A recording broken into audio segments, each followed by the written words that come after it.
আসসালামু আলাইকুম ভিউয়ার্স, আমি আজকে আপনাদের সাথে একটি ভিন্নধর্মী ও ইউনিক স্টাইলে চিকেন প্যাটিস রেসিপি শেয়ার করব। আর এই রেসিপিতে কোনো বাটার অথবা ঘি অথবা ডালডার প্রয়োজন হবে না, শুধুমাত্র তেল দিয়ে আপনারা এই ক্রিস্পি চিকেন প্যাটিসটা তৈরি করে নিতে পারবেন।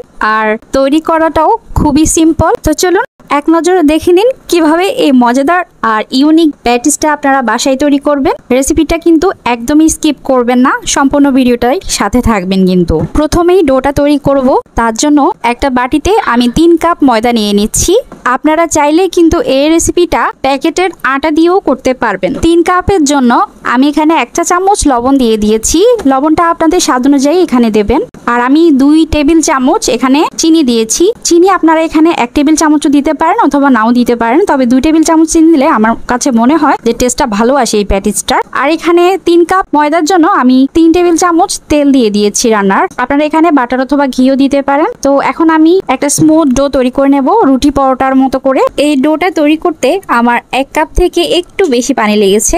তো আপনাদেরও এরকম কম অথবা বেশি লাগতে পারে, তবে একটু স্মুথ করে আর হাতে চিপকে যায় না এরকম ভাবে এই ডোটা তৈরি করতে হবে। তো আমি ডোটা একদম ভালোভাবে স্মুথ করে মথে নিয়েছি। আর এখন কয়েকটা ভাগে ভাগ করে নিচ্ছি। আমি 10টা ভাগ করেছি। আর চেষ্টা করবেন সবগুলো সমান করে তৈরি করার। তো আমি এগুলো ছোট ছোট বনের আকৃতি দিয়ে নিচ্ছি। আর এভাবে বনের আকৃতি দিয়ে সবগুলো আমি রেডি করে নিচ্ছি। আপনারাও এভাবে করে সম্পূর্ণ রেসিপিটা ফলো করলে আপনাদের কাছে রেসিপিটা খুবই সহজ মনে হবে। তো এখন আমি সবগুলো রুটির মতো করে বেলে নেব। আমরা নর্মাল যেরকম রুটি তৈরি করি রুটির সাইজ অনুযায়ী। তো এগুলো যদি আপনারা একটু চিপকু টাইপ করে তৈরি করেন না, সেক্ষেত্রে কিন্তু এভাবে রাখতে পারবেন একটার উপরে একটা লেগে যাবে। আমি কিন্তু অফ ক্যামেরায় সবগুলো রুটি তৈরি করে নিয়েছি।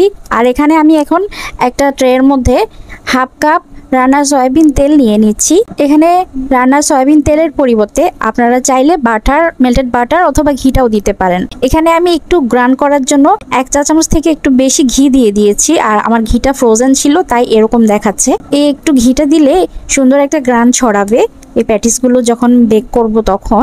আপনারা চাইলে কিন্তু এই রেসিপিতে প্যাটিসগুলো বেক না করে এগুলো ভেজেও নিতে পারবেন তেলের মধ্যে। তো আমি সবগুলো রুটি এই তেলের মধ্যে এখন খুব ভালো করে কোট করে নিচ্ছি। আপনারা চাইলে একটা আলাদা পাত্রে তেলটা নিয়ে একটু একটু করে ব্রাশ করে দিতে পারেন রুটির উপর, আর বাকিগুলো এভাবে ঢেলে দিবেন পরে। তো অবশ্যই তেলের মধ্যে যাতে এই অবস্থায় থাকে। আর আমি এটা ঢেকে 20 মিনিট রেখে দিচ্ছি। 20 মিনিট থেকে বেশি রাখার প্রয়োজন নেই, 20 মিনিটের মধ্যেই কিন্তু এগুলো তেল সোক করে নেবে অনেকটাই। এখন আমি চুলায় এসেছি, চিকেনের পুরটা রেডি করে নেব। তার জন্য প্যানে 1 টেবিল চামচ রান্নার সয়াবিন তেল দিয়ে দিয়েছি। সেই সাথে 1.5 কাপের মতো পেঁয়াজ স্লাইস করে কাটা আমি দিয়ে দিয়েছি। আর পেঁয়াজগুলো একটু নরম নরম করে আমি ভেজে নিয়েছি 3-4 মিনিট। আর 3-4 মিনিট পর যখন পেঁয়াজগুলো একটু নরম নরম হয়ে গেছে, তখন এতে আমি 1/2 চা চামচ রসুনের কুচি আর 1/2 চা চামচ আদা কুচি দিয়ে আর একটু নাড়িয়ে চাড়িয়ে ভেজে নিয়েছি। একটি টমেটোকে ছোট ছোট টুকরো করে কেটে দিয়েছি। আর 1 চা চামচ থেকে কম কাঁচামরিচ দিয়েছি। বাচ্চার জন্য তৈরি করছি তো তাই কাঁচামরিচের পরিমাণটা কম দিয়েছি।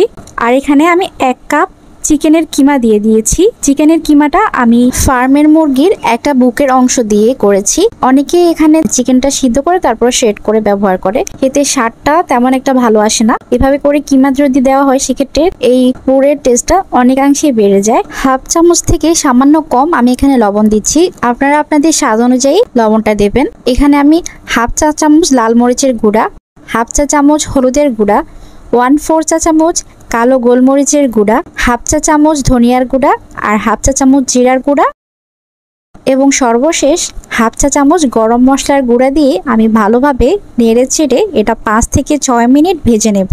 5 থেকে 6 মিনিট একটু হাই হিটে ভাজবো। হাই হিটে ভেজে যখন এটা একদম এরকম স্মুথ হয়ে আসবে, তখন এর মধ্যে আমি ধনিয়া পাতা কুচি দিয়ে এটা নামিয়ে ফেলবো। পুরটা নামিয়ে কোনো স্ট্রেনারের উপর রেখে দিবেন। সেক্ষেত্রে এর থেকে যে এক্সট্রা তেলগুলো আছে সেগুলো ঝরে যাবে আর এটা ঠান্ডাও হয়ে যাবে। পুরটা ভাজতে ভাজতে এই রুটিগুলো কিন্তু এখন সেট হয়ে গেছে, তেল অনেকটাই সোক করে নিয়েছে। আর রুটির মধ্যে একটা ইলাস্টিক ভাব কিন্তু চলে এসেছে। বোর্ডের উপর কিন্তু আমি আগেই একটু তেল ব্রাশ করে নিয়েছি। কাউন্টারের উপর অবশ্যই একটু তেল ব্রাশ করে নেবেন, সেক্ষেত্রে এই রুটিগুলো এভাবে টানতে সুবিধা হবে। তো এটা যতটুকু সম্ভব টেনে টেনে পাতলা করে নেবেন। সাইডের পাশগুলো একটু হাত দিয়ে ছড়িয়ে ছড়িয়ে পাতলা করে নেবেন। আপনারা দেখতে পাচ্ছেন আমি এটা কতটুকু পাতলা করেছি। এখন এর উপরে আমি ট্রে থেকে আমি তেল লাগিয়ে নেব।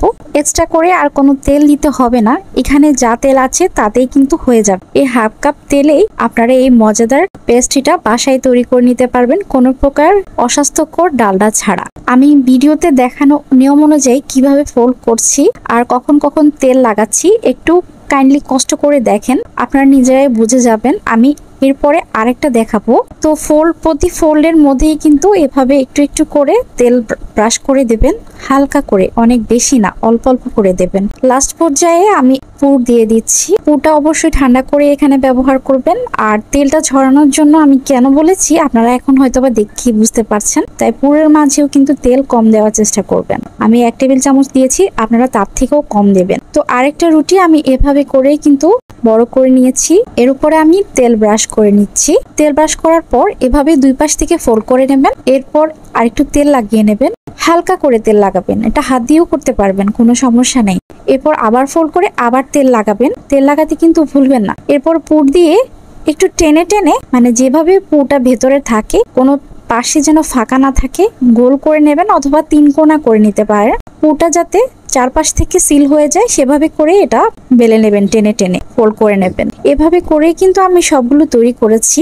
আর এখানে উপরে ব্রাশ করার জন্য আমি ডিম নিয়েছি, ডিমটা একটু ফেটিয়ে এর উপর ব্রাশ করে দিচ্ছি আর কিছু তিল দিয়ে দিচ্ছি। তো এগুলো কিন্তু রেস্ট দেওয়া লাগে, তো আমার যেহেতু তৈরি করতে একটু সময় লেগেছে সেহেতু রেস্টটা আপনা আপনি কিন্তু হয়ে গেছে। আপনারা চাইলে এগুলো ভেজে নিতে পারেন। তো আমি ভেজে নিয়ে আমি 200 ডিগ্রি সেলসিয়াসে 40 মিনিট একটা প্রিহিটেড ওভেনে উপরের আর নিচের হিটটা অন করে আমি এগুলো বেক করে নিয়েছি। আপনারা যতক্ষণ পর্যন্ত না এর উপর সুন্দর একটা ব্রাউন কালার আসে ততক্ষণ পর্যন্ত এগুলো বেক করবেন। আপনারা যদি বেক করতে না চান সেক্ষেত্রে ভেজে নিতে পারবেন, একটু ঢেকে ভাজতে হবে সেক্ষেত্রে একটু লো হিটে। তো আমার এগুলো আমি একটা সার্ভিং প্লেটে নিয়ে নিচ্ছি। কিরকম ক্রিস্পি হয়েছে একটু কেটে শেয়ার করছি। আসলে এগুলো এখনো প্রচুর গরম, এখনো কিন্তু ঠান্ডা হয়নি। ঠান্ডা হওয়ার পর এগুলো আরো কিন্তু ক্রিস্পি হয়ে যাবে। আর দেখেন আমি এখনো কিন্তু ধরতে পারছি না, কিরকম লোভনীয় হয়েছে না? উপরেরটা ক্রিস্পি থাকবে আর ভেতরেরটা একটু নরম নরম, খেতে কিন্তু অসম্ভব মজার লাগে। আপনারা নিঃসন্দেহে ট্রাই করতে পারেন। আমি কিন্তু কোনো রেসিপি ট্রাই করার পর, মানে তৈরি করার পর, সেটা আমার ছেলের স্কুলে দিই টিফিনে। তো বাচ্চারা খেয়ে যদি প্রশংসা করে তারপর কিন্তু আমি রেসিপিটা আপলোড করি আপনাদের জন্য। তো এই রেসিপিটা কিন্তু সব বাচ্চারাই কিন্তু খুব পছন্দ করেছে। তো রেসিপিটা ভালো লাগলে লাইক কমেন্ট শেয়ার করতে ভুলবেন না। এখানেই বিদায় নিচ্ছি, সবাই ভালো থাকুন, আল্লাহ হাফেজ, আসসালামু আলাইকুম।